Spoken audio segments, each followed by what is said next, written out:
mengucap syukur atas kesempatan yang sudah Kau berikan atas kami. Kami bisa berkumpul, kami bisa menyembah Engkau Tuhan. Sebentar Tuhan, kami akan mendengarkan firman-Mu. Mari biarkan Kau yang pegang mulut dan telinga kami Tuhan. Kau yang pegang Tuhan mulut hamba supaya aku bisa bersharing Tuhan dengan tepat. Biarkan setiap yang keluar Tuhan bisa menjadi sebuah dupa yang harum untuk Engkau Tuhan. Biarkan Kau yang kuasai atmosfer di tempat ini, kuasai hati dan pikiran kami Tuhan. Kau sendiri Tuhan yang bisa membukakan Tuhan firman ini terhadap semua jemaat yang ada di sini. Setiap anak muda Tuhan, setiap pelayan yang ada di sini Tuhan. Kami saat ini Tuhan minta damai sejahtera, kami minta Roh Kudus yang tenangkan hati kami. Biarkan Kau yang buat kami bisa membuka Tuhan panca indera rohani kami Tuhan. Kami mau serahkan Tuhan sepanjang sharing ini ke dalam tangan-Mu Tuhan. Kami mau memulai dan mengakhirinya semuanya dengan Kau Tuhan. Di dalam nama Tuhan Yesus kami berdoa dengan mengucap syukur, dan semua yang percaya berkata amin. Silakan duduk.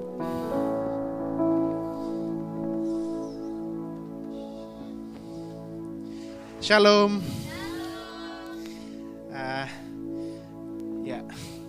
Perkenalkan, nama saya Axel, lebih dikenal sebagai Isaac di sini. Hari ini saya diberi kesempatan untuk bersharing. Udah lama sih saya enggak sharing, enggak di kebaktian youth. Jadi kalau mungkin enggak kelihatan dari muka saya deg-degan saat ini, jujur. Cuman seperti tema yang hari ini kita mau mengerti dan kita hari ini mau sharing, yaitu overthinking dan fragile. Ya, saya kasih salah satu contohnya adalah untuk saya berdiri di tempat ini, untuk saya khotbah, untuk saya sharing. Banyak yang bisa saya pikirkan, banyak yang sebetulnya bisa menghambat saya. Dan mungkin kalau misalnya saya terus berada dalam kepikiran terus, mungkin apa yang saya bicarakan pun juga tertunda dan gak keluar dari hati Tuhan. Jadi daripada saya sendiri tertunda dalam kelemahan tersebut, saya mau menghadapinya dan saya mau sharing dengan kalian. Sebelumnya saya buka dulu ya catatannya.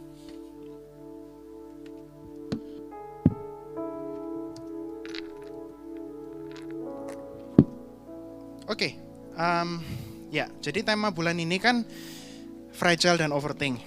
Jadi saya mau sharing sedikit, kira-kira mungkin ini suatu tema yang buat kalian, ya aku yakin apalagi anak-anak umur, anak-anak muda seperti kita di hari-hari ini, di tahun-tahun ini mengalami banyak sekali tantangan dalam hidup, baik itu mungkin pekerjaan, kuliah, pengenalan kita akan Tuhan, identitas kita sendiri sebagai siapa diri kita, ya kan yang terakhir kan ada Coach Josh yang khotbah di sini tentang identitas. Dan mungkin ini sesuatu hal yang mungkin kalian sudah hadapi selama lama dan kalian gak asing dengan topik ini. Tapi izinkan aku untuk mungkin coba sharing apa yang aku alami, apa yang aku dapat dari perenungan yang aku lakukan selama seminggu ini tentang apa sih fragile dan overthinking itu. Dan aku mau jelasin dulu kira-kira overthinking itu apa, contoh-contohnya apa, dasar-dasar firmannya itu apa, dan apa yang kita bisa lakukan sebagai anak-anak muda untuk menghadapi namanya overthinking dan fragile ini. Jadi, pertama aku mau bahas dulu dari sisi sekuler. Overthinking itu sebetulnya apa sih? Secara medis sebetulnya overthinking itu bisa diartikan banyak kali. Mungkin di sini ada yang dokter, ada yang mungkin belajar biologi, aku nggak ngerti. Cuman overthinking itu kata kasarannya lah ya, kata gaulnya lah, itu kebanyakan mikir. Bukan artinya kita ini nggak boleh mikir, bukan artinya kita ini pemikir, tapi overthinking itu berpikir secara berlebihan. Mungkin kalian contoh dalam konteks anak muda, kalian mungkin sekarang dalam kuliah, let's say for example kalian lagi kuliah, kalian menghadapi ujian gitu ya. Overthinking bisa menjadi sebuah masalah di mana kalian mungkin berpikir, aku siap enggak ya? Terus topiknya bisa enggak ya? Kemudian kalian mungkin berputar-putar di situ terus sampai kalian mikirin setiap hal yang bisa gagal, setiap hal yang mungkin bisa membuat kalian jatuh, dan kalian muter terus di situ. Itu yang namanya overthinking. Di mana kalian seharusnya mungkin berpikir terhadap solusi dari sebuah masalah, tapi kalian berpikir terus. Nah, Apa sih sebetulnya ciri-ciri atau mungkin gejala overthinking? Jadi overthinking itu mempunyai banyak sekali bentuk dan manifestasinya, pelampiasannya itu banyak. Tapi ciri-ciri mungkin terhadap kalian secara pribadi, salah satunya adalah ketika mungkin kalian menghadapi masalah, kalian tidak fokus terhadap mencari solusinya, tapi yang kalian lakukan secara mungkin tanpa sadar adalah kalian fokus terhadap masalah itu sendiri. Kalian berpikir mungkin kalian pernah ditegur, kalian mungkin pernah dimarahin, terus kalian jadi merasa, iya aku nih sebetulnya orang baik enggak sih? Aku ini seperti yang orang lain omongan enggak sih? Dan kita bukannya malah mikirin tentang bagaimana caranya kita bisa menghadapi masalah itu atau menghadapi teguran itu, tapi kita malah berpikir kita menjadi terpuruk, kita menjadi mungkin down, dan kita mikir terus di situ. Itu salah satu ciri-cirinya. Ciri-ciri kedua adalah sering merenungkan hal yang sama berulang-ulang. Pernah enggak sih kalian merenungkan hal yang sama berulang-ulang? Itu dalam arti, contoh aku nih ya, salah satu yang mungkin aku renungkan adalah yang sering kali aku hadapi itu mungkin contoh ketika aku mungkin ditegur atau ketika mungkin aku dibilangin, ketika aku mungkin merasa bahwa maksudnya aku melakukan sesuatu, aku berpikir terus di kesalahan tersebut. Aku berpikir iya ya, apa mungkin aku kurang melakukan ini, aku kurang melakukan itu, apa mungkin aku tidak tepat di sini. Dan kembali lagi seperti di ciri-ciri pertama, bukannya aku malah fokus terhadap gimana caranya aku bisa menyelesaikan masalah ini, tapi aku merenungkan masalah itu terus menerus. Kemudian salah satu ciri-ciri juga di sini adalah rasa cemas, rasa khawatir yang berlebihan. Kalian mungkin takut menghadapi apa yang terjadi di depan, ya itu normal sebetulnya. Cuman overthinking dalam konteks ini adalah kita terlalu cemas, kita jadi benar-benar merasa hidup ini rasanya penuh dengan ketakutan. Kita mungkin mempunyai kekurangan, baik itu dalam kemampuan kita, mungkin dalam keuangan kita, mungkin dalam tubuh kita, mungkin dalam pendidikan kita, atau mungkin dalam pekerjaan kita. Kita jadi mikir bahwa aduh, ya apa ya ini? Dan bukannya kita malah berpikir untuk bagaimana cara kita menyelesaikan masalah, tapi kita berpikir di situ. Overthinking juga bisa, salah satu ciri-cirinya adalah kita menjadi melakukan gegabah sesuatu secara gegabah dan kita terdorong secara emosi. Kadang tuh ya, kalau misalnya orang itu overthinking ya, karena dia itu terlalu banyak mikir, dia jadi menjadi semakin sensitif, dia jadi semakin emosi, dan ketika ada suatu trigger yang membuat dia itu meledak, dia mengambil sebuah tindakan itu enggak berdasarkan dia berpikir secara rasional, tapi dia bertindak secara emosi. Contohnya seperti begitu. Dan salah satu ciri-ciri dari overthinking yang mungkin kalian pernah alami, ya aku pernah alamin, adalah kerap kali ketika sesuatu terjadi, walaupun mungkin hal yang terjadi itu nggak ada hubungannya dengan kita, tapi seringkali kita itu menyalahkan diri kita sendiri. Kita berpikir bahwa, oh temanku mungkin sakit, atau temanku mungkin kenapa, mungkin karena aku, mungkin karena sesuatu yang aku omongkan, yang mungkin dia jadinya akhirnya sakit hati. Atau mungkin kita merasa bahwa mungkin ada sebuah kejadian di mana ya banyak lah, mungkin di rumah atau di pelayanan, misal kita merasa bahwa oh kenapa ya kok orang yang biasanya aku ajak ngomong tiba-tiba mendadak jadi diem, apa mungkin karena aku ya, apa mungkin karena aku ngomong sesuatu terus dia jadi berpikir bahwa oh aku kenapa gitu. Seringkali bukannya kita tuh malah mencari tahu secara rasional, tapi kita tuh menyalahkan diri kita sendiri tanpa kita berpikir. Nah, apa sih sebetulnya yang bisa memicu overthinking ini? Sebetulnya banyak. Ini aku bahas dulu dari sisi sekuler sebelum aku nanti masuk ke firman. Aku mau ngasih contoh dari tokoh-tokoh Alkitab. Tapi sebelumnya aku mau kasih tahu dulu ada beberapa pemicu yang bisa membuat kita tuh overthinking. Salah satunya kita mungkin mengalami stres. Kalian pernah kan ya pasti mengalami stres. Mau itu dalam pekerjaan, dalam kalian belajar, mungkin kalian itu belajar tentang suatu topik, tapi itu ndak bisa, kalian ndak ngerti, terus kalian jadi mikir, waduh rek, ujian besok bisa enggak ya? Aku enggak ngerti topik ini. Atau mungkin dalam kerjaan, kalian mungkin menghadapi sebuah rintangan, atau mungkin kalian menghadapi bos yang susah. Kemudian kalian berpikir, aduh aku enggak bisa gitu loh. Kerja kayak gini tuh enggak bisa, kok susah gitu.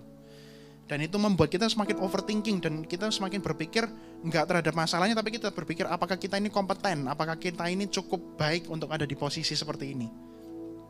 Ada juga overthinking itu datang dari kekhawatiran.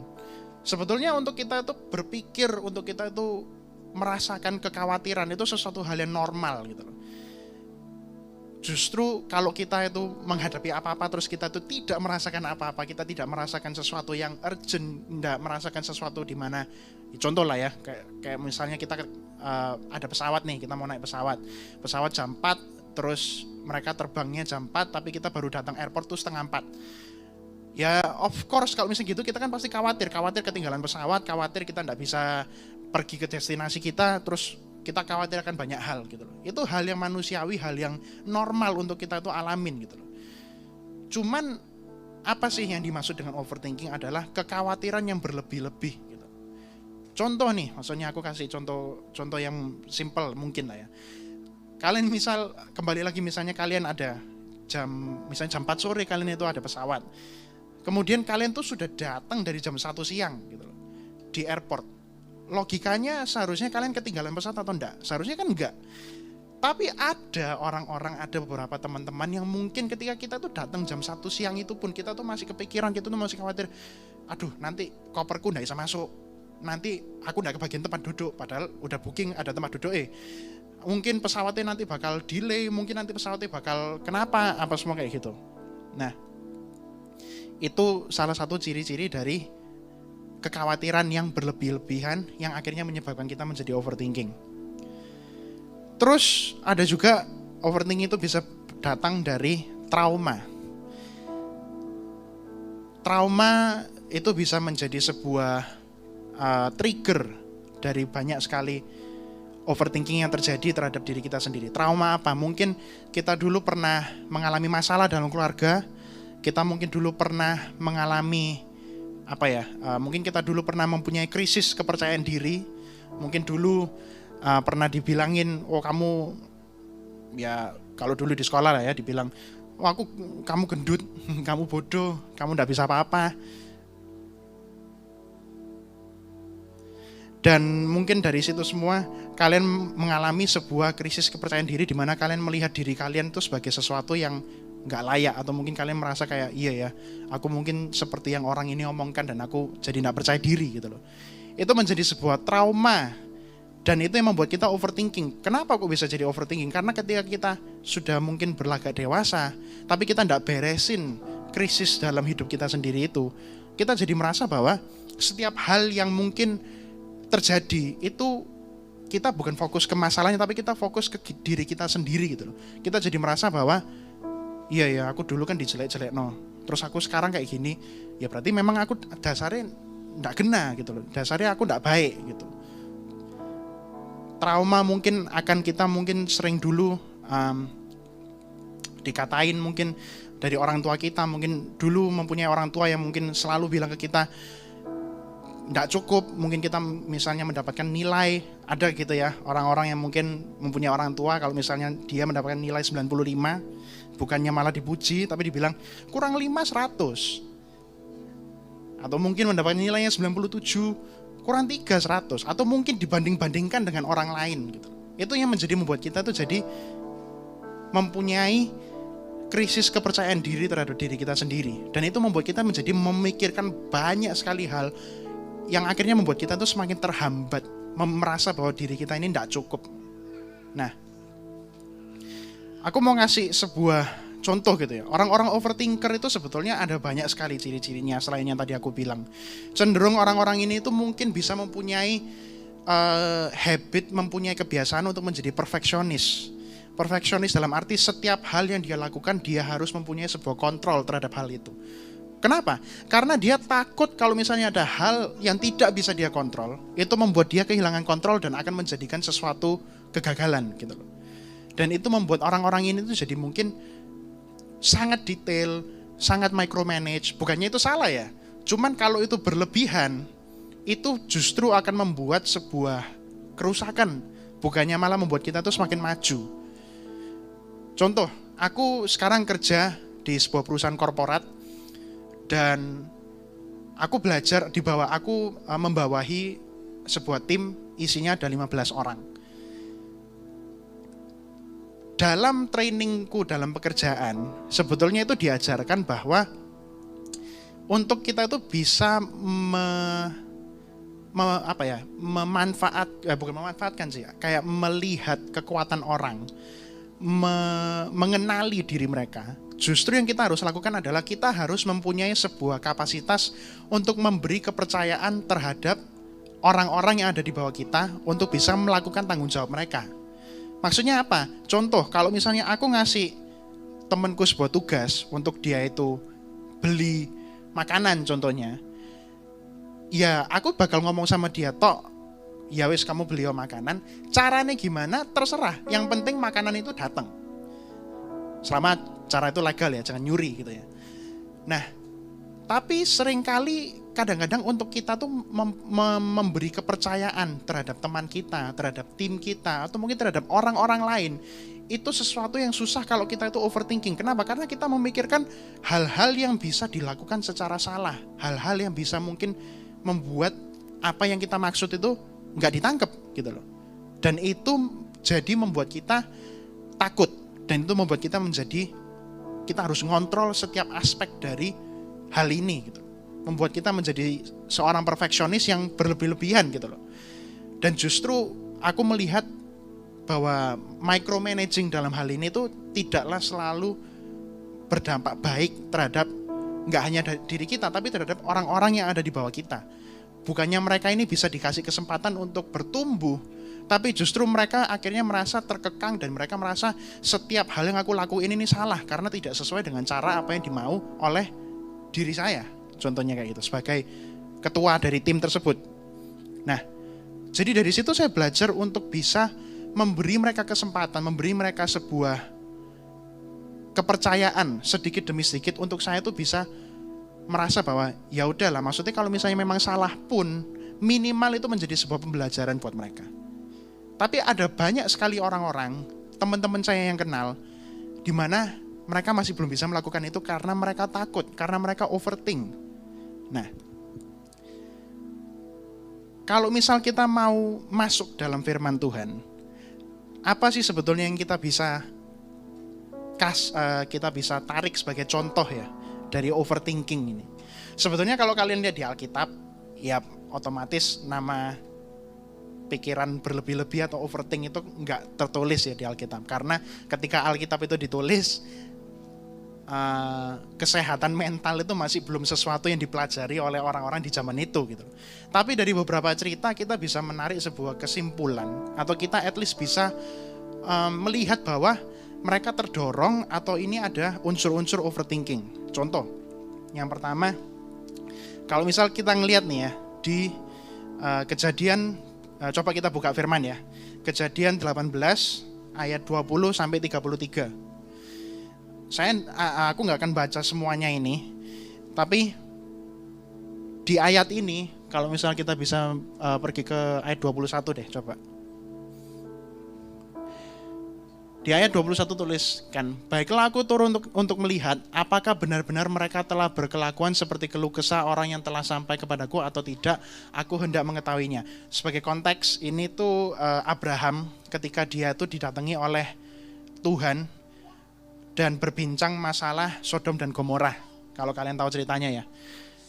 Ayat 22.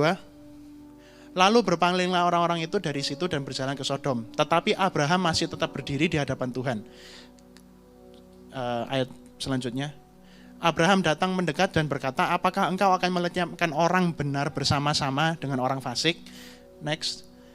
Bagaimana sekiranya ada 50 orang benar dalam kota itu?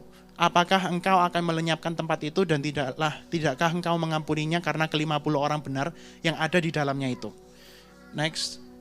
Jauhlah kiranya daripadamu untuk berbuat demikian, membunuh orang benar bersama-sama dengan orang fasik, sehingga orang-orang benar itu seolah-olah sama dengan orang fasik. Jauhlah kiranya yang demikian daripadamu, masakan hakim segenap bumi tidak menghukum dengan adil. Next.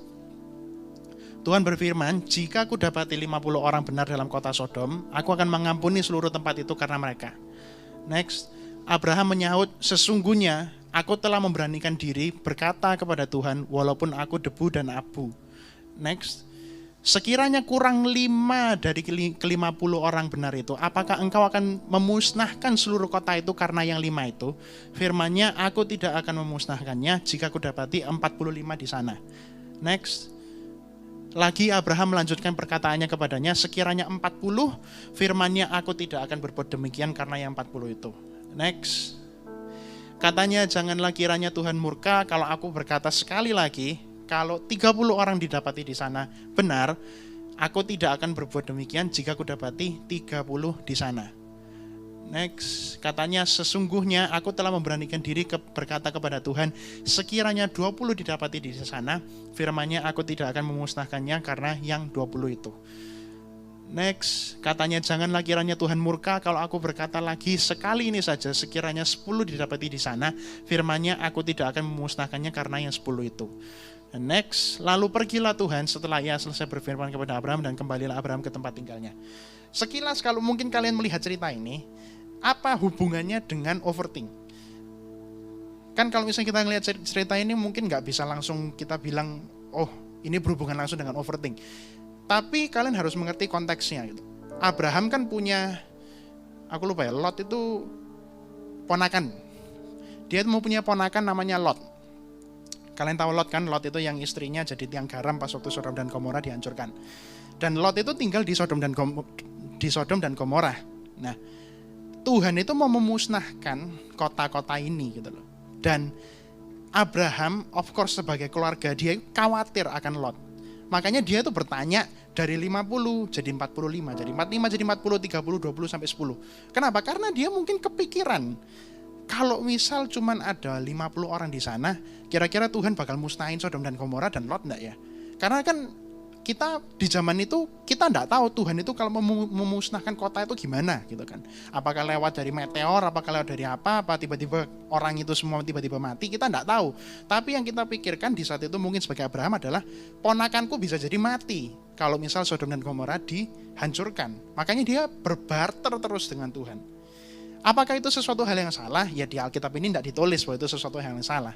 Tapi dari cerita ini itu kita mungkin bisa melihat bahwa ya Abraham sendiri pun menghadapi situasi ini dia juga berpikir gitu loh. Nah, contoh yang mungkin jauh lebih gampang untuk kita melihat unsur-unsur overthinking dan fragile dalam hal ini itu dalam kisahnya Saul. Coba kita buka 1 Samuel 13 ayat 4 sampai 14.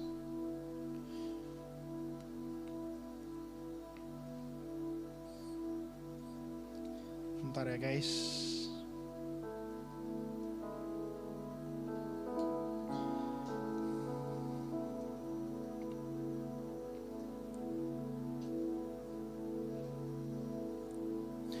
Oke.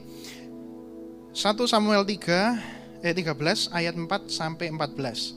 Demikianlah seluruh orang Israel mendengar kabar bahwa Saul telah memukul kalah pasukan pendudukan orang Filistin, dan dengan demikian orang Israel dibenci oleh orang Filistin. Kemudian dikerahkanlah rakyat itu untuk mengikuti Saul ke Gilgal. Adapun orang Filistin telah berkumpul untuk berperang melawan orang Israel dengan 3.000 kereta, 6.000 orang pasukan berkuda, dan banyak sekali. Ketika dilihat orang-orang Israel bahwa mereka terjepit sebab rakyat memang terdesak, maka larilah rakyat bersembunyi di gua, keluk batu, bukit batu, liang batu, dan perigi. Malah ada orang Ibrani yang menyeberangi arungan sungai Yordan menuju tanah Gad dan Gilead. Sedang Saul masih di Gilgal dan seluruh rakyatnya mengikutinya dengan gemetar. Ia menunggu 7 hari lamanya sampai waktu yang ditentukan oleh Samuel, tetapi ketika Samuel tidak datang ke Gilgal, mulailah rakyat itu berserak-serak meninggalkan dia. Sebab itu Saul berkata, bawalah kepadaku korban bakaran dan korban keselamatan itu. Lalu ia mempersembahkan korban bakaran. Baru saja ia habis mempersembahkan korban bakaran, maka tampaklah Samuel datang. Saul pergi menyongsongnya untuk memberi salam kepadanya. Tetapi kata Samuel, apa yang telah kau berbuat? Jawab Saul, karena aku melihat rakyat itu berserak-serak meninggalkan aku, dan engkau tidak datang pada waktu yang telah ditentukan, padahal orang Filistin telah berkumpul di Mikmas, maka menyerang aku di Gilgal, padahal aku belum memohonkan belas kasihan Tuhan. Sebab itu aku memberanikan diri, lalu mempersembahkan korban bakaran. Kata Samuel kepada Saul, perbuatanmu itu bodoh. Engkau tidak mengikuti perintah Tuhan Allahmu yang diperintahkannya kepadamu, sebab sedianya Tuhan mengokohkan kerajaanmu atas orang Israel untuk selama-lamanya. Nah, dari sini konteksnya ya guys. Saul jadi raja, dia berperang melawan orang Filistin, dan ceritanya di situ dia harus menunggu 7 hari, kemudian Samuel akan datang. Tapi yang terjadi adalah orang Filistin mengelilingi mereka dari 12 sisi, sehingga orang Israel nggak bisa kemana-mana dan mereka terhimpit. Dan setelah 7 hari ditunggu-tunggu, Samuel nggak datang, telat. Akhirnya rakyat-rakyat ini mulai berserak-serak. Dan ketika mereka mulai berserak-serak, Saul jadi panik, Saul jadi takut. Dan dia akhirnya melakukan sesuatu yang dia anggap baik, yaitu apa? Mempersembahkan sebuah korban. Apa hubungannya dengan overthinking? Kalian kalau coba lihat ya, Saul itu raja. Dia itu di Alkitab ditulis dia itu tinggi, seharusnya ganteng. Dia punya militer, dia punya uang, dia punya kekuasaan, dan dia dipilih oleh Tuhan. Dia mempunyai perkenanan dari Tuhan untuk memimpin bangsa Israel. Tapi kenapa kok di cerita ini dia melakukan sesuatu tindakan yang gegabah? Karena dia overthink. Ketika dia melihat rakyat itu mulai berserak-serak, rakyat itu mulai meninggalkan dia, dia jadi takut, dia jadi terlalu banyak mikir, overthink. Dia jadi merasa, kalau rakyat ini meninggalkan aku, nanti aku dianggap siapa? Aku dianggap raja yang tidak bisa mimpin. Aku dianggap raja yang nggak bisa perang. Aku mungkin dianggap raja yang nggak mempunyai kekuasaan gitu loh. Dia menjadi takut kehilangan kontrol akan rakyatnya sendiri.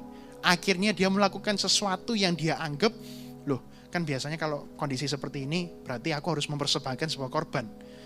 Menurutku itu baik, jadi tak lakuin.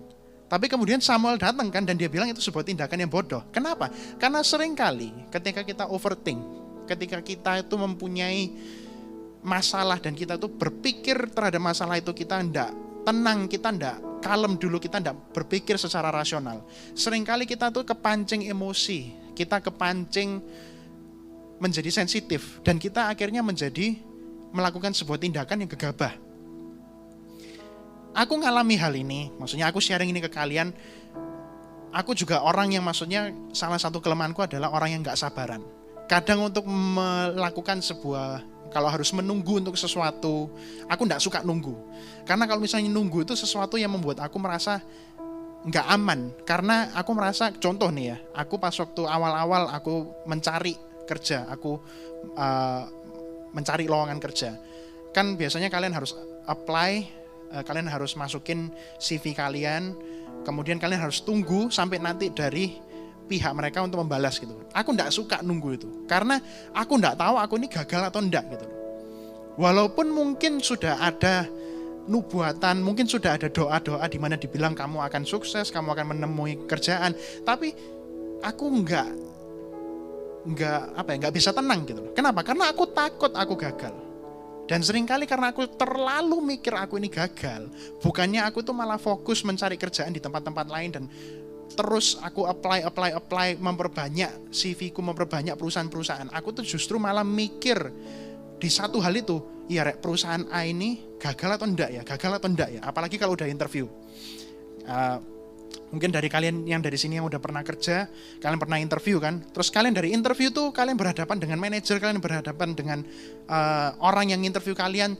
Terus kalian mungkin merasakan sebuah, ya pasti kalian mungkin deg-degan, kalian cemas. Terus mungkin kalian mengatakan sesuatu yang mungkin buat kalian itu sesuatu yang bodoh. Dan mungkin setelah dari interview itu, kalian pas waktu pulang ke rumah, di mobil atau di sepeda motor, kalian jadi mikir, iya yang aku lakukan itu bodoh ya.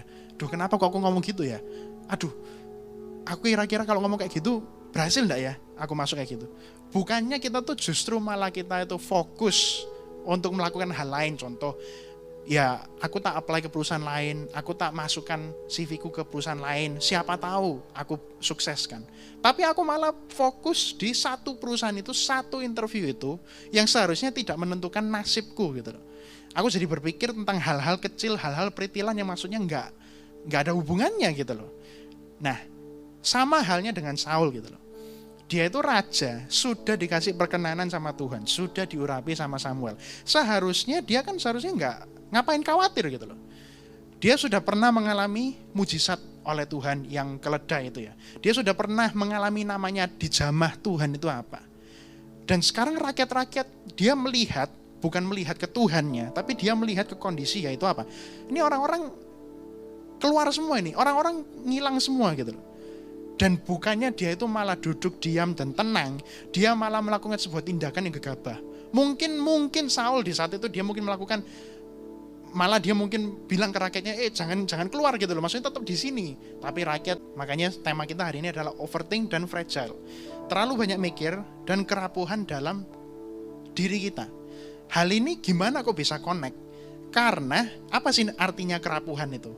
Kerapuhan itu artinya kalau kalian ngelihat ada barang yang mungkin dikasih label fragile gitu ya, kayak gelas gitu ya, itu sesuatu yang mungkin kalian kalau misalnya hantem atau misalnya kena barang itu jadi gampang pecah, nggak mempunyai sesuatu yang kuat yang bisa tahan bantingan gitu. Apa hubungannya dengan overthink? Overthink dan kerapuhan tidak terjadi hanya kepada orang-orang yang kita anggap sebagai orang-orang lemah atau mungkin orang-orang yang tidak bertuhan atau apa. Enggak, orang overthink dan fragile juga bisa terjadi kepada orang-orang yang diurapi Tuhan pun. Saul diurapi Tuhan, dia juga mengalami masalah yang sama. Dia mengalami sebuah kerapuhan di mana dia takut kehilangan kekuasaan sehingga dia akhirnya melakukan sebuah tindakan yang gegabah. Dan kalau kita lihat di kehidupan Saul setelah itu, ketika Samuel bilang kalau misalnya itu tindakannya bodoh, bukannya dia itu malah bertobat, bukannya dia itu malah fokus nyari Tuhan lagi, tapi dia malah mencurigai setiap orang yang ada di ribu-ribu, tapi Daud berlaksa-laksa. Dari sebuah perkataan itu ya, kata-kata kalimat itu cukup untuk men-trigger, memicu untuk Saul itu marah. Marah karena dia merasa aku enggak kayak gitu loh. Aku bisa membuktikan kalau aku ini raja yang kuat gitu loh. Dan dia jadi merasa bahwa dirinya ini dibanding-bandingkan dan dia merasa bahwa wah, Daud jadi lebih populer daripada aku. Padahal kalau misalnya kalian lihat ya, aku ngomong secara konteks nih ya, raja itu kan seharusnya nggak selalu di medan perang kan ya. Kalau raja di medan perang terus mati, ya bubar kerajaan ini. Tapi justru raja itu nggak hanya di medan perang, tapi dia itu juga harus bisa memimpin sebuah kerajaan dalam keadaan damai. Dan dia juga tidak selalu perang-perang terus, tapi dia harus mikir tentang hari ke hari ini kerajaan gimana. Jadi posisinya dia itu seharusnya nggak selalu di medan perang gitu loh. Kalau misal Saul ini nggak insecure, kalau Saul ini bisa mengatasi kerapuhan dirinya dan bisa mengatasi overthinkingnya, ketika dia mendengarkan orang rakyat itu bilang Saul membunuh beribu-ribu, Daud berlaksa-laksa, seharusnya dia bisa mikir dong, loh ya wajar lah, aku kan raja, dia kan prajurit. Dia ada di medan pertempuran, aku nggak selalu. Ya jadi of course kalau misalnya itu kejadian, ya Daud pasti akan bunuh lebih banyak orang. Gitu kan. Tapi justru yang dia lakukan adalah dia curiga, dia kesel, dia jadi panik sendiri dan dia berusaha mencari cara, ya apa caranya aku bisa membunuh Daud. Gitu kan.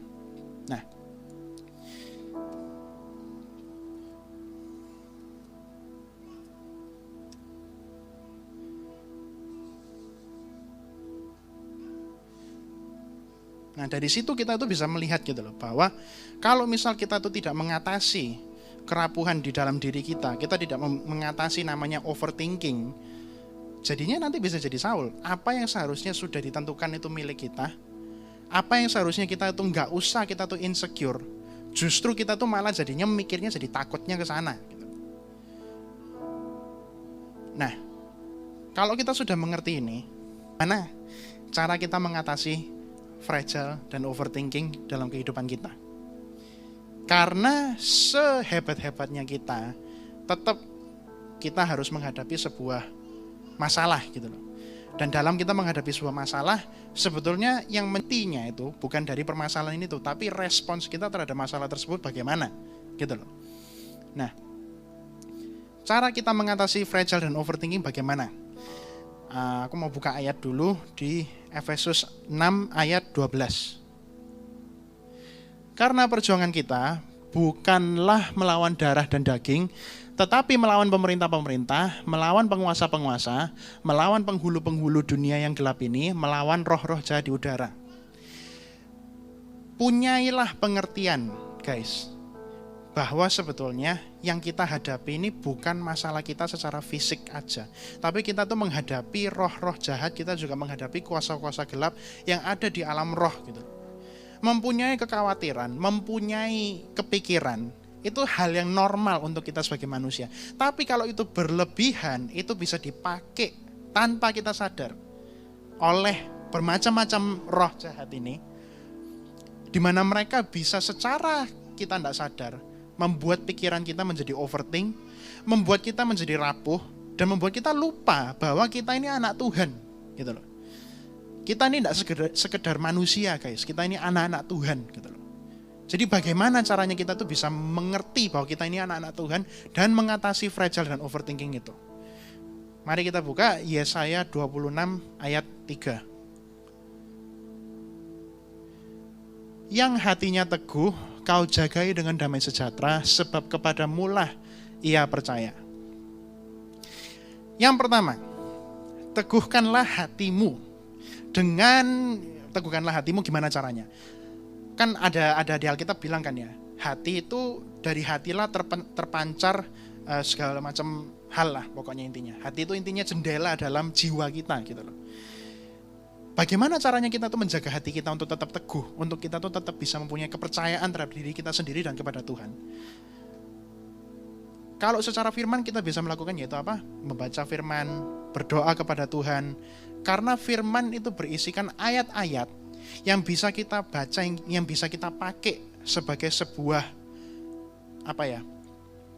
sesuatu yang bisa membuat kita semangat gitu loh, guys. Kalau misalnya kalian baca firman ya, ada banyak sekali kisah mulai dari Daud, kayak dari Abraham, mulai dari Tuhan Yesus sendiri pun, dan banyak hal yang kalau kita baca itu kita bisa melihat bahwa kalau orang ini tuh mungkin overthink ya, hal-hal yang mustahil itu mereka lakukan.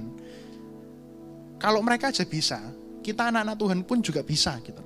Walaupun mungkin kita belum bisa membangkitkan orang mati atau maksudnya menyembuhkan orang-orang lain apa semua, tapi at least terhadap diri kita sendiri, kita bisa mempunyai kepercayaan dan hati kita bisa teguh supaya ketika ada apapun yang berusaha menggoyahkan hati kita, kita bisa bilang, enggak. Kalau aku meneguhkan hatiku dalam Tuhan, aku membaca firman-Nya senantiasa setiap hari, maka dikatakan di situ Tuhan akan menjaga kita dengan damai sejahtera. Tuhan mendatangkan rencana yang berujung baik, yang membuat kita mempunyai harapan dalam damai sejahtera, bukan kecelakaan. Gitu. Yang kedua, 2 Korintus 10 ayat 3 sampai 5. Memang kami masih hidup di dunia, tetapi kami tidak berjuang secara duniawi. Next. Karena senjata kami dalam perjuangan bukanlah senjata duniawi, melainkan senjata yang diperlengkapi dengan kuasa Allah yang sanggup untuk meruntuhkan benteng-benteng. Berikutnya, kami mematahkan setiap siasat orang dan merubuhkan setiap kubu yang dibangun oleh keangkuhan manusia untuk menentang pengenalan akan Allah. Dan ayat terakhirnya, kami menawan segala pikiran dan menaklukkannya kepada Kristus. Secara firman yang kita bisa lakukan, salah satunya untuk kita bisa menjaga supaya pikiran dan hati kita ini terkontrol adalah setiap hari serahkan pikiranmu, serahkan hatimu ke Tuhan. Ngaku di depan Tuhan, bilang, Tuhan, aku ini orang yang overthinking, aku ini orang yang mempunyai kekhawatiran akan pekerjaanku, akan bisnisku, akan hubunganku, akan keluargaku, akan apapun itu. Mulailah harimu dengan kita menyerahkan segenap tubuh jiwa roh kita, pikiran dan hati kita kepada Tuhan. Itu yang kedua. Dan yang ketiga, ini ada beberapa ayat ya. Yang ketiga adalah ingatkan diri kita setiap hari akan janji-janji Tuhan dalam hidup kita dan percayailah hal tersebut. Apa sih janji-janji Tuhan dalam hidup kita? Apa sih firman yang bisa kita gunakan untuk membuat kita percaya bahwa kita ini tidak perlu khawatir sampai berlebihan guys. Kita akan bisa. Firman apa aja? Yuk kita cek dulu di Yeremia 29 ayat 11. Sebab aku ini mengetahui rancangan-rancangan apa yang ada padaku mengenai kamu, demikianlah firman Tuhan, yaitu rancangan damai sejahtera dan bukan rancangan kecelakaan, untuk memberikan kepadamu hari depan yang penuh harapan. Yang percaya katakan, amin. Walaupun mungkin dalam kehidupan kita sehari-hari, ayat ini mungkin susah untuk kita percayai. Tapi justru itulah dasar iman kita. Kita anak-anak Tuhan guys, kita bukan anak-anak setan. Anak-anak Tuhan pasti akan dipelihara. Seperti yang di ayat dibilang, kalau anjing aja dikasih remah-remah, burung pipit ya. Burung pipit, apalagi kalau kita anak-anak Tuhan gitu loh. Percayailah bahwa janji Tuhan, ya kan, yang Tuhan itu mau rancangkan terhadap kita sebagai individual dan terhadap setiap hal yang kita sentuh, itu damai sejahtera. Bukan sebuah kecelakaan, bukan sesuatu untuk membuat kita tiba-tiba kehilangan arah dan akhirnya hancur. Tapi kalau kita overthink, kalau misalnya kita memikirkan hal-hal yang enggak, kalau misalnya kita sibuk di situ terus, ya yang jadi apa? Ya hancur. Karena kita enggak mengikuti apa yang Tuhan janjiin kepada diri kita, tapi kita berpikir dan kita melakukan tindakan diri kita sendiri tanpa kita bertanya kepada Tuhan, tanpa kita mengerti bahwa rancangan Tuhan itu damai sejahtera. Janji Tuhan yang kedua juga, Ibrani 13 ayat 5. Janganlah kamu menjadi hamba uang dan cukupkanlah dirimu dengan apa yang ada padamu. Karena Allah telah berfirman, aku sekali-sekali tidak akan membiarkan engkau dan aku sekali-kali tidak akan meninggalkan engkau. Yang terakhir ya guys, aku sekali-sekali tidak akan membiarkan engkau dan aku sekali-kali tidak akan meninggalkan engkau. Aku mau ngelakuin sesuatu yang berbeda ya. Kita baca yang terakhir, yang aku mulai dari aku sekali-kali bersama-sama. Bisa? Yuk, 1, 2, 3. Aku sekali-kali tidak akan membiarkan engkau dan aku sekali-kali tidak akan meninggalkan engkau. Amin. Apapun yang terjadi dalam hidup kita, mau kita mikir sampai gimana pun, kalau kita nyerahkan hidup kita ke dalam Tuhan, kita berpegang teguh pada janjinya, Tuhan tidak akan ninggalin kita. Tuhan akan terus ada bersama kita. Dan itu janji yang mutlak guys. Janji yang ketiga, 1 Petrus 5 ayat 6 sampai 10.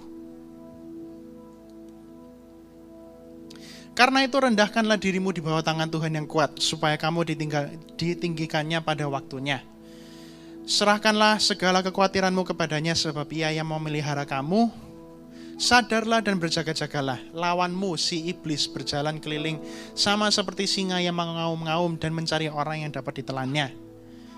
Lawanlah dia dengan iman yang teguh, sebab kamu tahu bahwa semua saudaramu di seluruh dunia menanggung penderitaan yang sama. Dan Allah sumber segala kasih karunia yang telah memanggil kamu dalam Kristus kepada kemuliaannya yang kekal akan melengkapi, meneguhkan, menguatkan dan mengokohkan kamu sesudah kamu menderita seketika lamanya. Janji yang terakhir itu apa artinya? Kan ditulis di situ. Saudara-saudarimu sedunia mengalami hal yang sama. Mengalami masalah, mengalami kekhawatiran itu hal yang normal. Enggak hanya kita sendiri yang alami, tapi semua yang ada di tempat ini pun punya kekhawatiran masing-masing, punya masalah masing-masing, dan juga punya insecurity masing-masing.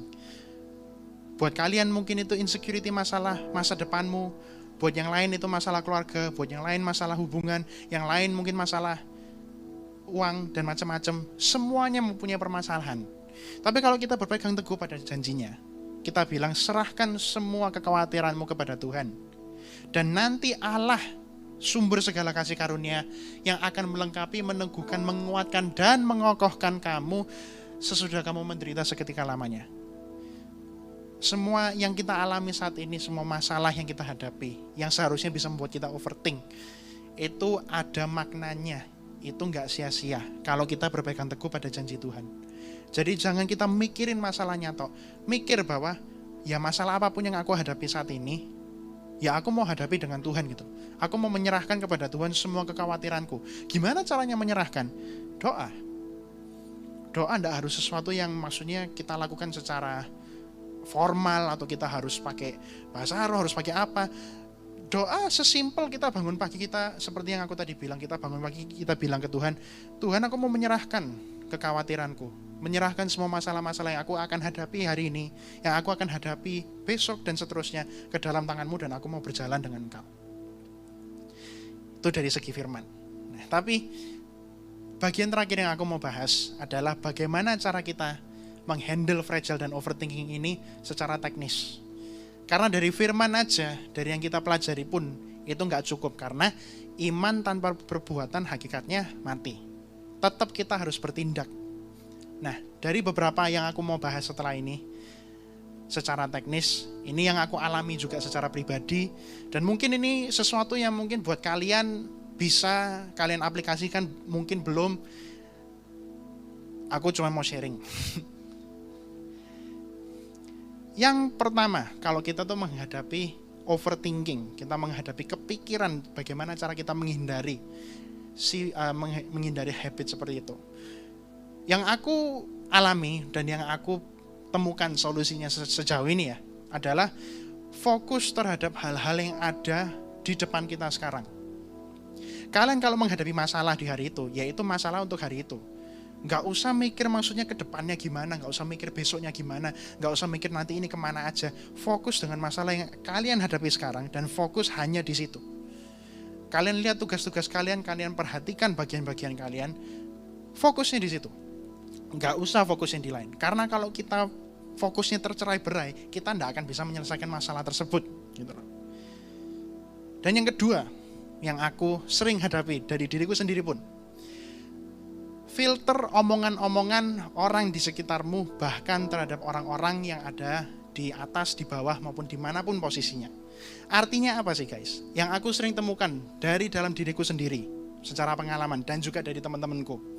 Seringkali yang membuat diri kita overthinking itu tidak hanya dari diri kita sendiri yang mungkin mempunyai kelemahan itu, tapi yang bisa memicu adalah apa? Omongan-omongan dari sekitar kita, lingkungan yang kita mempunyai, gitu. Seringkali yang membuat kita overthinking, salah satu triggernya itu adalah dari omongan orang lain. Entah itu mungkin ketika kita melakukan sesuatu, ada orang yang mungkin bilang, oh kok kayak gitu, atau mungkin gimana. Kadang itu bisa membuat kita maksudnya overthinking, dan bukannya kita malah terus di jalurnya Tuhan, tapi kita jadinya melenceng gitu. Yang aku hadapi sejauh ini, dalam maksudnya aku mengejar bagian-bagianku dan goal-goalku ya. Seringkali dalam perjalanan tersebut menghadapi banyak sekali perdebatan, banyak sekali cekcok, dan mungkin tidak semua orang setuju. Kalian kalau misalnya melihat ya contoh-contoh di dunia ini ya, dari orang-orang yang sukses, mau itu Bill Gates, mau itu Jeff Bezos, mau itu Elon Musk, atau mungkin dari Pak Jokowi, dari Nadiem Makarim, atau mungkin dari banyak sekali orang-orang.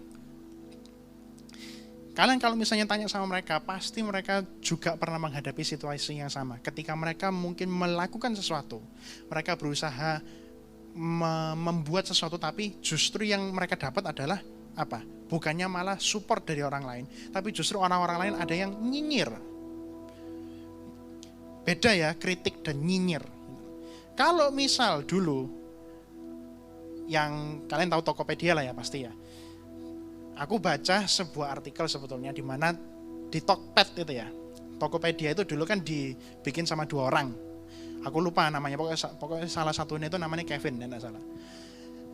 Ketika dia itu mempunyai sebuah ide bisnis yang namanya Tokopedia ini, orang-orang pertama yang dia kasih bisnis ide ini untuk dia itu mendapatkan feedback siapa? Keluarganya sendiri. Dan kalian tahu apa yang terjadi? Keluarganya justru yang bilang, kamu gila. Justru keluarganya sendiri yang bilang nggak setuju. Justru keluarganya sendiri yang bilang bahwa ini sesuatu yang nggak bisa dilakukan. Coba kalau misalnya karena omongan-omongan hal itu, omongan-omongan tersebut, dia jadinya diem, dia nggak jadi bikin namanya Tokopedia. Sekarang kalian mungkin cuma ada beli-beli Lazada, Shopee, JDID. Nggak ada namanya Tokopedia. Gojek tetap Gojek. Tapi karena dia justru mengerti bahwa dalam dia itu melakukan sesuatu yang dia itu ingin capai, ada namanya perdebatan, ada namanya orang-orang yang tidak akan setuju. Bukannya malah itu membuat dia malah jadi kepikiran terus, bukannya itu malah membuat dia jadi insecure, tapi justru itu membuat dia bahwa ya aku tetap mau berjuang terus, aku tetap mau keep going and move forward. Bukannya aku malah nyerah, bukannya aku malah jadi terpuruk, bukannya aku jadi merasa ya selagi ide yang gila lah kayak gitu. Nah, keluargaku sendiri bilang ini sesuatu ide yang gila, ya aku nurut dong. No, dia lanjut. Aku enggak bilang bahwa maksudnya ini jangan diambil out of context ya, bukan berarti kalian maksudnya kalau menghadapi keluarga harus gak ya enggak. Ini sebagai contoh gitu. Bahwa overthinking itu bisa dipicu dari orang-orang yang bahkan orang-orang tersebut bisa menjadi keluarga kita sendiri, bahkan teman-teman terdekat kita sendiri pun. Makanya pada akhirnya yang bisa kita andalin siapa? Ya diri kita sendiri dan Tuhan gitu loh.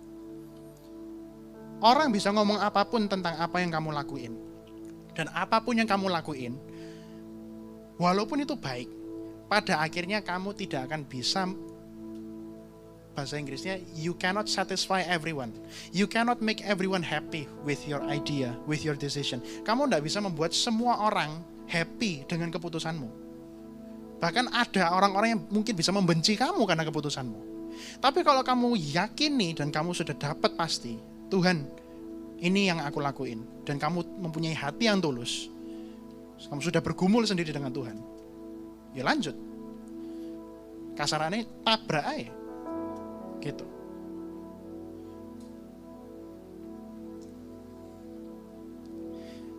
Punyai sebuah kapasitas membedakan kritikan-kritikan mana yang bisa diambil oleh diri kita dan kritikan mana yang tidak membangun. Kritikan yang membangun akan membuat kita merasakan bukannya kita malah jadi terpuruk, tapi membuat kita menjadi merasa semangat untuk mencoba lagi, untuk membuat kita semakin menjadi lebih baik dalam hidup kita, membuat kita semakin maju, baik itu dalam kekeluargaan, baik itu dalam hubungan, baik itu dalam pekerjaan, dalam apapun. Kritikan yang tidak membangun biasanya berupa nyinyiran, kritikan yang tidak men-tackle masalah tersebut, tapi kritikan yang justru mengarah ke karakter kita atau mungkin orang kita. Ngerti nggak ya maksudnya? Kalau misalnya ada sebuah masalah yang kita hadapi ya, justru yang kita butuhkan itu teman-teman yang bisa membuat kita itu, membantu kita untuk bisa menyelesaikan masalah tersebut. Bukannya malah justru menyerang diri kita sendiri gitu. Tapi berapa kali dalam lingkungan pertemanan, dalam lingkungan gereja pun, dalam lingkungan pekerjaan pun, ketika kita dihadapi dengan sebuah masalah, terus kita mungkin cerita ke teman kita, ke keluarga kita, ke siapapun, gak sedikit juga ada yang bilang, oh ya karena ini kamu yang salah, karena maksudnya dirimu gak dekat dengan Tuhan atau apapun itu. Bukan menyelesaikan masalahnya, tapi justru malah kemana-mana gitu. Jadi punyai kapasitas untuk memfilter omongan-omongan tersebut dan percayalah kepada Tuhan. Yang ketiga, belajar untuk mengontrol emosi kita dan hindari menyangkut pautkan overthinking yang dialami dengan hal lain. Maksudnya apa sih? Ini aku alami sendiri guys. Kalau aku overthinking ya, terus aku overthinking menjadi emosi, aku menjadi labil. Seperti Saul, tindakan-tindakan yang aku lakukan biasanya gegabah dan aku tidak mikir panjang. Dan seringkali ketika kita menghadapi orang-orang yang mempunyai habit overthinking ini, ketika mungkin mereka mengalami masalah dalam satu hal, justru mereka malah menyangkut pautkan itu terhadap hal-hal lain. Contoh, aku pernah pas waktu itu bahas di sini di CG. Kalau misal contoh kita tuh mendapatkan teguran, contohnya baik itu dalam pekerjaan atau pelayanan atau misal dalam apapun yang kita lakukan, Kalau kita maksudnya nggak insecure, kalau kita ini nggak overthink, justru yang kita hadapi apa ya, masalah tersebut kan, tanpa itu mempunyai dampak yang negatif terhadap hal-hal lain. Itu nggak akan nyambung ke keluarga kita, itu nggak akan nyambung ke diri kita, nggak akan nyambung ke orang lain, nggak akan nyambung ke dalam hubungan kita. Kalau misal nih kamu misalnya ditegur masalah kerjaan, misal kamu melakukan sebuah kerjaan terus kamu kurang tepat, atau misalnya kamu salah, terus kamu ditegur sama bosmu, apakah kamu pas waktu pulang terus tiba-tiba kamu ngomong sama pacarmu atau istrimu atau apa, wis kita putus aja. Loh, apa hubungannya? Ya soalnya aku diomongin nih, misalnya aku di kerjaan salah. Lah terus kenapa kamu mau putus sama aku? Ya soalnya aku merasa salah semua. Mungkin buat kalian ini hal yang maksudnya kok bisa di situ ya. Tapi justru ini yang aku pernah alami dan aku pernah lihat sendiri dari banyak orang. Seringkali apa yang dihadapi disangkut pautkan dengan hal-hal yang tidak berhubungan sama sekali. Makanya dengan itu kita harus mempunyai kapasitas untuk bisa memisahkan masalah kita dengan hal-hal lain yang tidak berhubungan sama sekali. Kalau masalah kita dalam pekerjaan, ya sudah, sampai di situ. Masalah di pekerjaan, ya sudah di pekerjaan. Jangan sampai itu ngefek ke hal lain. Masalah di pelayanan, jangan sampai itu ngefek ke hal lain.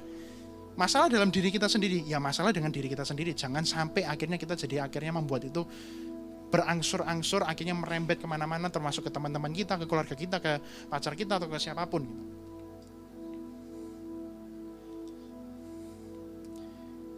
Dan yang terakhir, yang keempat,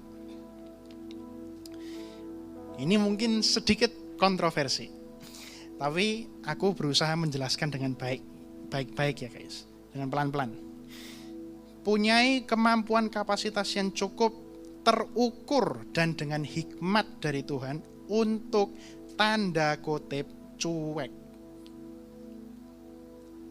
Ya, aku bilang cuek, tapi tenang, bukan artinya cuek dalam hal ini bukan artinya kita menelantarkan semua tugas-tugas kita, meninggalkan semua hal yang kita sudah punya, terus mari gitu kita nggak ngurus diri kita nggak mengurus kerjaan kita nggak mengurus hubungan kita, nggak mengurus teman-teman kita. Loh ya kan cuek, ya cuek toh, daripada aku overthink. Bukan, maksudnya apa?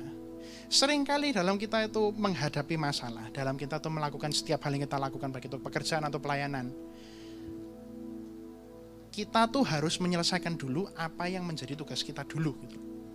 Tapi seringkali dalam pekerjaan atau dalam pelayanan, kalau kita tuh overthinking, kita tuh jadi apa ya, terlalu care gitu loh. Aku enggak ngomong bahwa maksudnya untuk kita care dengan orang lain itu salah, enggak. Aku bilang kalau misal kita terlalu care dan kita fokus dengan hal-hal yang tidak bersangkutan dengan diri kita sendiri, yang tidak bersangkutan dengan pekerjaan kita dulu, ya masalah itu enggak akan pernah selesai gitu. Makanya yang aku bilang dengan cuek ini maksudnya apa? Selesaikan dulu pekerjaanmu, selesaiin dulu bagianmu, selesaiin dulu masalahmu. Yang lain bisa menunggu dulu. Dan aku yakin maksudnya contoh. Aku di sini drummer. Ya, aku main drum biasanya.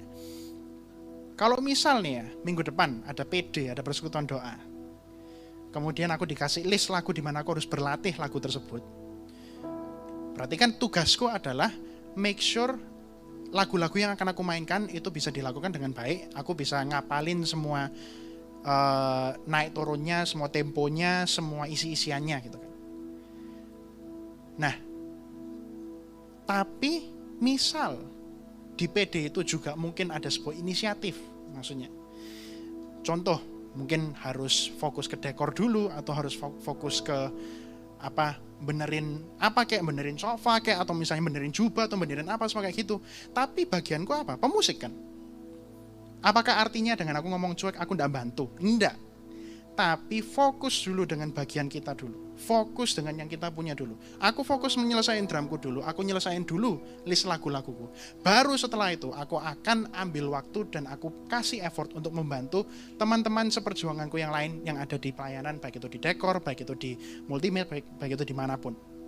Jadi ngerti ya konteksnya guys. Kalau misal nih aku di drum itu ya, aku enggak fokus di drum tersebut, aku enggak fokus di list lagu itu, tapi aku malah fokus dengan hal-hal yang lain.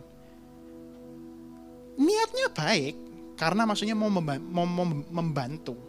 Tapi nanti yang terjadi pas waktu PD apa? Nanti Tirsa main keyboard sudah masuk, aku lupa. Aku lupa, ini maksudnya aku masuk di bait mana ya? Aku masuk di ref atau di pre-chorus atau di mana? Ini kira-kira iramanya 4/4, 3/4 atau apa ya? Kenapa? Karena aku tidak melakukan dulu yang aku seharusnya lakukan. Yaitu apa? Fokus di drum dulu. Gitu. Jadi ngerti ya, cuek dalam arti konteks kata ini bukan artinya kita tidak peduli dengan apapun, tapi kita memprioritaskan mana dulu yang harus kita selesaikan. Gitu. Terakhir, sebelum aku punya waktu berapa menit lagi? 5. Yes, sip. Yang terakhir, yang aku mau omongin ke kalian. Kita kan hidup tidak sendiri, guys, ya kan? Kita ini hidup punya teman, kita juga punya banyak sekali orang-orang di sekitar kita. Kita punya, mungkin kalian punya pacar, kalian juga punya orang tua dan macam-macam gitu kan.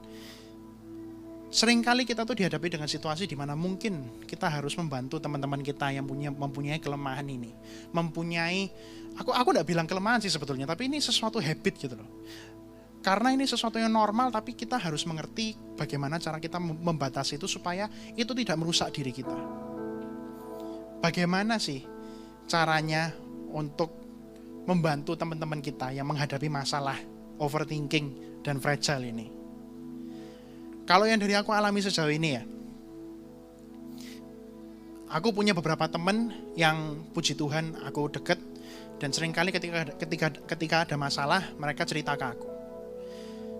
Dan mungkin kalian juga mempunyai teman-teman ini, atau mungkin kalian mempunyai orang-orang lain, kalian mempunyai teman-teman yang mungkin sering cerita ke kalian. Mungkin kalian tipe orang yang maksudnya apapun yang orang ceritain ke kalian yang biasanya bisa nampung, atau mungkin kalian misalnya orang yang pokoknya paling sering diceritai lah, intinya kayak gitu.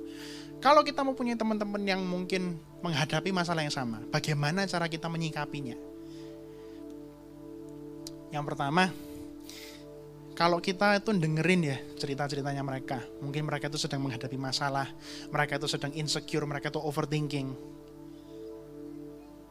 Paling penting, dengerin. Jangan menasehati dulu, jangan kebanyakan ngomong dulu, jangan ngomong, oh kamu butuh firman, oh kamu butuh ini. Jangan. Justru orang-orang yang perlu pertolongan itu, yang kita bisa lakukan sebagai teman-teman yang baik, adalah kita mendengarkan dulu.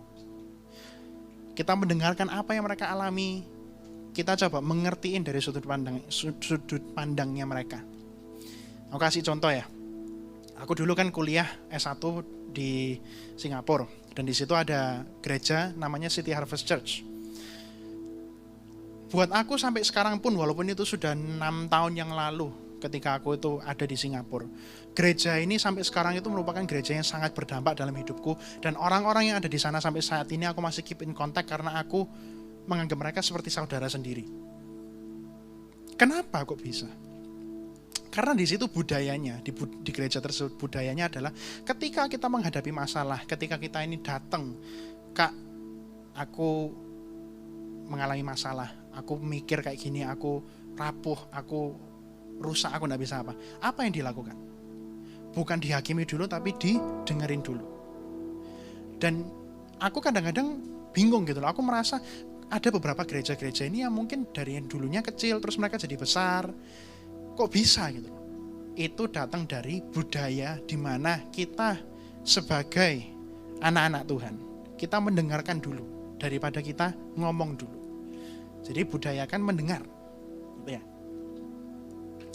Karena yang aku alami pun di Indonesia ketika aku sudah balik, seringkali di gereja-gereja lain pun, di komunitas-komunitas lain pun, bahkan di luar dunia kekristenan, di pekerjaan pun, seringkali ketika kita menghadapi masalah, terus kita misalnya cerita ke bos kita, atau ke pemimpin kita, atau ke teman kita, bukannya malah kita disupport, didengerin dulu, tapi yang terjadi apa? Dihakimi sih. Dan ketika kita bilang, aku butuh bantuan, what should I do? Yes, memang kita harus bilang kepada mereka bahwa mereka butuh Tuhan. Firman itu sangat penting untuk membuat hati kita bisa teguh seperti yang tadi dibilangkan kan. Dan kita harus ingat akan janji-janjinya. Tapi kita hidup di dunia guys. Dan ada hal-hal yang harus kita lakukan secara Ya kasarannya lah ya, maksudnya kita harus lakukan secara sekuler, secara teknis. Kalau kamu punya masalah di pekerjaan, setelah kamu ke gereja, kamu tidak akan tiba-tiba menelantarkan pekerjaanmu kan? Enggak, tapi kamu harus balik ke pekerjaanmu dan kamu harus handle pekerjaanmu. Tapi seringkali yang maksudnya kita alami, ya toh, di komunitas-komunitas, kadang-kadang yang kita alami adalah bukannya kita malah mendapatkan sebuah arahan yang tepat, tapi ketika kita mencari sebuah bantuan, justru malah dihakimi dulu dari karakter, dari orangnya sendiri. Mungkin kalian ngomong ke teman kalian, iya soalnya kamu gini. Tanpa kita sadar, walaupun maksud kita baik, yaitu untuk membantu mereka. Tanpa kita sadar, kadang-kadang itu bisa membuat mereka akhirnya menjadi tertutup. Dan akhirnya tidak mau cerita. Dan kalau misalnya udah kayak gitu, ya tidak bisa disalahin. Ini banyak dialami bahkan dari diriku sendiri, aku juga mengalami baru-baru ini. Jadi makanya kalau misalnya kita mempunyai teman-teman yang mengalami sebuah periode di mana mereka membutuhkan bantuan karena mereka overthinking, mereka tidak tahu harus gimana, dengerin dulu. Jangan sok tahu, jangan sok rohani, jangan do anything first. Listen first. Dengerin dulu. Karena kadang-kadang orang-orang yang mempunyai kelemahan ini, justru yang mereka butuhkan adalah cuma didengar. Dan ya of course kita doain, dan nanti Tuhan sendiri yang akan buat, tanpa campur tangannya kita sendiri selain dari kita mendengarkan mereka. Kalau kalian punya teman-teman seperti itu, ayo mulai budayakan mendengarkan gitu.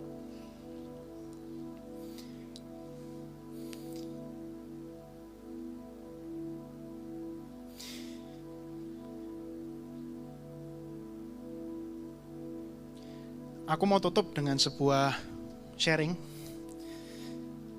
di mana aku juga mengalami sebuah overthinking dan juga fragile ini baru-baru ini sebetulnya. Baru-baru ini sebetulnya ada di sebuah setting, di sebuah perkumpulan, di sebuah tempat di mana ada banyak sekali orang dan namaku dibawa di situ. Dan namaku di situ dibawa dalam konotasi yang kurang positif. Kenapa? I don't know. Dan aku tidak mau cari tahu. Tapi dari situ aku melihat teman-temanku, aku melihat orang-orang yang di sekitarku. Aku jadi merasa tertuduh gitu kan. Jadi merasa apakah aku memang seperti yang dikatakan tah? Apakah aku ini memang seperti itu tah? Apakah aku ini memang membuat orang-orang jadi seperti begitu tah? Apa jadi provokator tah? Nah dari situ aku belajar. Di saat ketika aku menerima hal tersebut, aku bisa milih dua keputusan.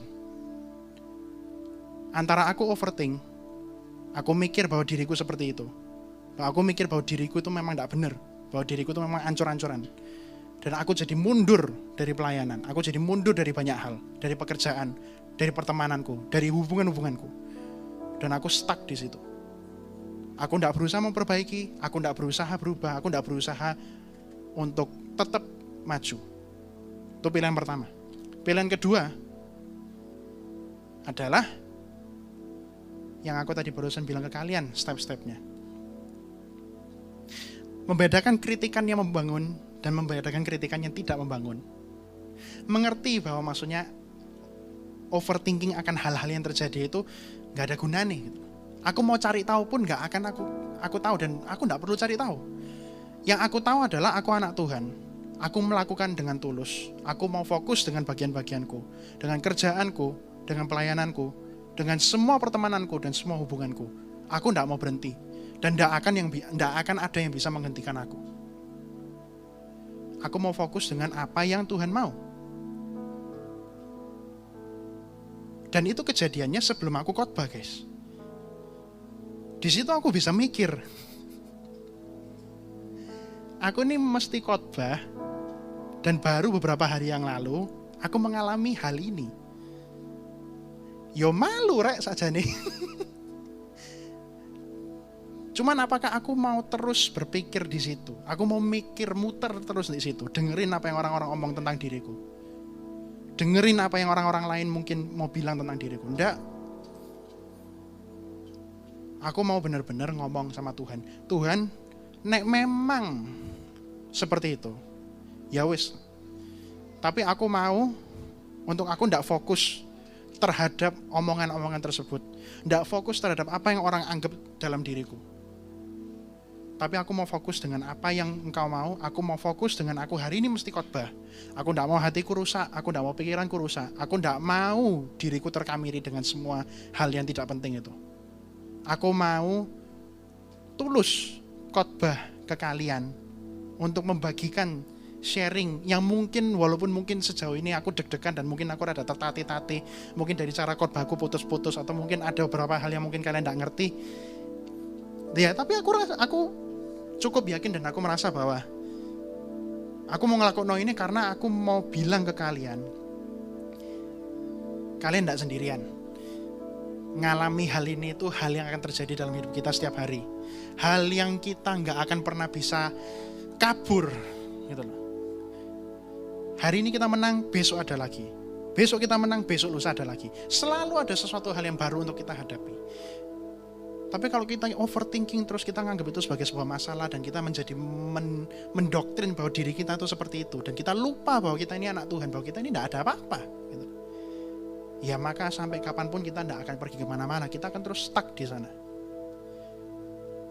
Jadi aku tidak mau untuk ngurusi hal-hal tersebut. Aku lebih milih untuk ngurusi, ya wis Tuhan, aku mau sharing, aku mau ngomong, masih mungkin wis suwe aku gak ngomong di depan orang-orang. Ini kayak gini, jujur ya guys, keringetan yang di belakang. Dan grogi gitu loh. Untungnya mayoritas dari kalian pakai masker, jadi gak ketok mukanya. Tapi aku mau tutup dengan kesaksian tersebut. Apa sih makna dari kesaksian tersebut? Dunia boleh menekan kita. Banyak sekali realita yang mungkin membuat kita seakan-akan merasa kita ini tidak worth it, kita ini tidak layak. Kita merasa kita ini bajingan, kita ini merasa jijik, kita merasa najis, kita merasa apa.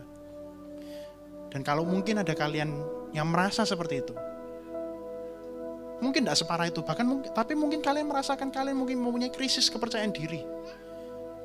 Nah, aku mau bilang sama kalian, stop untuk berpikir kayak gitu. Buang image kalian di mana kalian berpikir bahwa kalian seperti itu. Kalau memang kalian harus melakukan sesuatu untuk membuat diri kalian lebih baik, ya lakuin.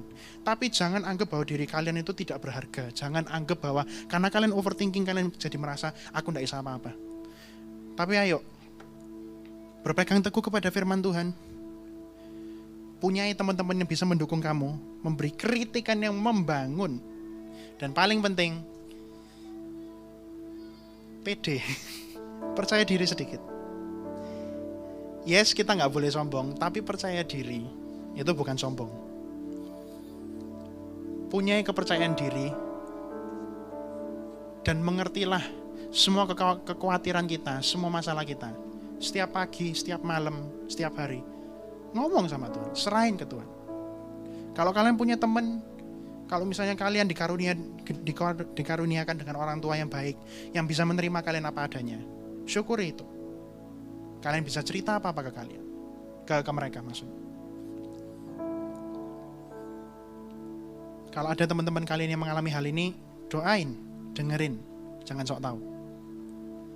Dimanapun kalian berada, kalian mempunyai kesempatan, gak hanya untuk menjadi dampak dalam hidup kalian sendiri, tapi kalian bisa menjadi dampak untuk orang-orang lain di sekitar. Jadi ya gitu deh.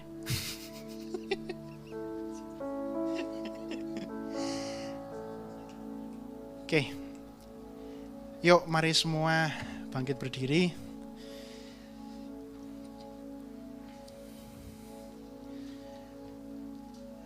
Kita mau nyanyikan satu lagu. Oh iya, sebelum kita nyanyi sebetulnya, sorry aku lupa guys. Ada satu video yang sebetulnya aku mau ditunjukkan. Aku lupa, beneran aku lupa. Kalian boleh duduk lagi kalau mau.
kita, tapi karena kita overthink, kita insecure, semua mata tertuju ke kita. Lanjut.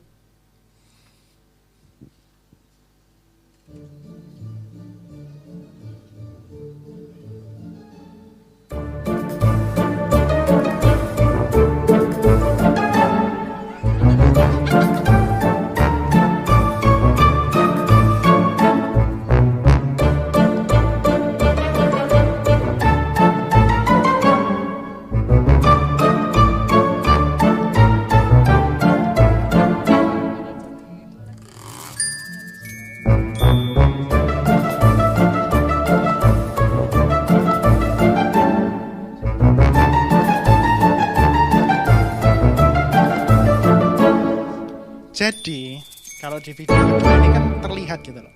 Video yang pertama menunjukkan ngelihat orang-orang ini melihat ke dirinya sendiri. Aku mesti ini gak sebut merek ya. Again ya guys, aku grogi. Jadi di video yang pertama itu ditunjukkan bahwa si gadis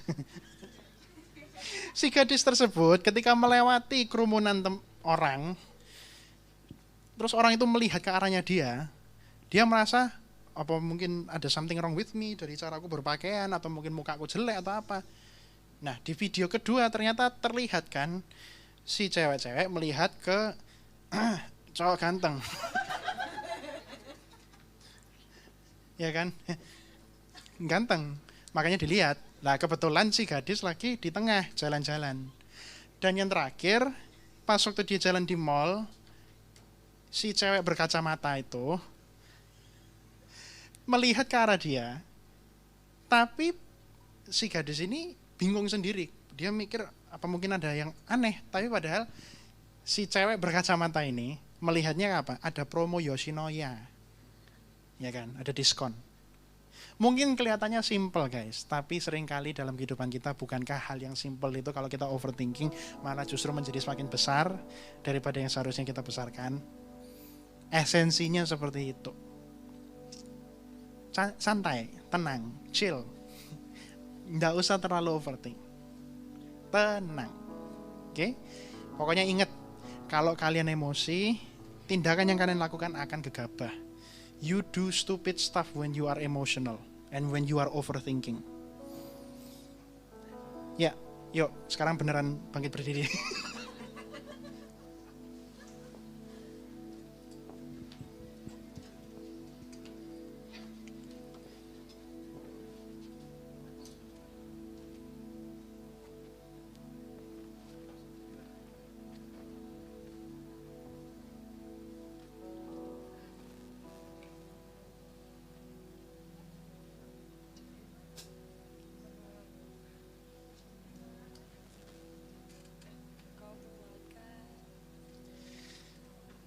Aku mau nyanyi satu lagu sebelum ini kita semuanya berakhir. Lagu ini tuh judulnya sebenarnya Immanuel. Lagu ini salah satu lagu ya, lagu dimana kalau misalnya aku saat teduh aku beberapa kali sering nyanyi lagu ini sih. Karena liriknya terutama nanti di bagian bridge, dimana maksudnya kita tuh cuman berseru Immanuel. Artinya Immanuel itu apa sih? Allah besertaku. Allah besertaku ketika aku sedang insecure, Allah besertaku ketika aku sedang menghadapi masalah, ketika aku lagi overthink pun Allah juga besertaku. Jadi daripada aku fokus ke masalah-masalah yang ada di dunia ini, ya aku mau fokus ke Tuhan. Gitu. Dan di ref ini juga dibilang terhadap setiap kesesakan yang kita alami, ya ada Tuhan di situ.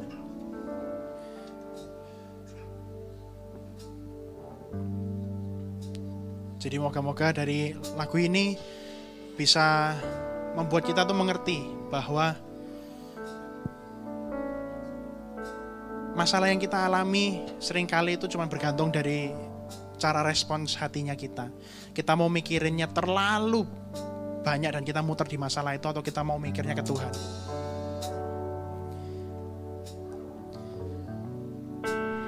Kau kuatkan aku bertahan, Kau harapan dalam kesesakan.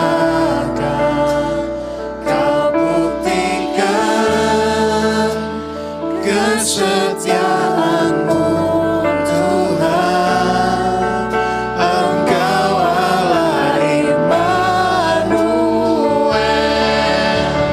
Kau kuatkan Aku bertahan, Kau harapan dalam kesesakan. Kau buktikan Kesetiaan-Mu Tuhan, Engkau Allah Immanuel. Kau kuatkan aku bertahan Kau harapan dalam kesesakan. Kau buktikan kesetiaan-Mu Tuhan, Engkau Allah Immanuel. Aku mau ngajak kalian mungkin untuk merenung sedikit dalam 5 menit inilah. Mungkin contoh-contoh yang tadi aku bicarakan mungkin beberapa dari kalian belum ngalamin, atau mungkin sesuatu yang mungkin kalian nggak semua bisa relate. Tapi aku yakin namanya overthinking, namanya insecure, namanya mempunyai krisis kepercayaan diri, seringkali kita alami. Dalam pekerjaan, dalam pelayanan, mungkin kalian terlalu sering kalian mendapatkan teguran, mendapatkan kritikan yang mungkin tidak membangun kalian, membuat kalian merasa bahwa kalian ini kurang, bahwa kalian ini mungkin nggak benar, mungkin kalian ini benar-benar kalian merasa Tuhan aku ini kayak gini ta. Aku di sini mau bilang ke kalian bahwa kalian tidak seperti kayak gitu. Jangan dengerin, percaya ke Tuhan, fokus ke yang Tuhan mau. Engkau Allah Immanuel.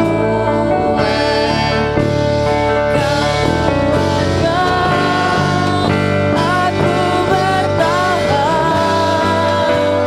Kau harapan dalam kesesakan Kau buktikan kesetiaan-Mu Tuhan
kasih Tuhan untuk firman yang sudah Kau bagikan hari ini.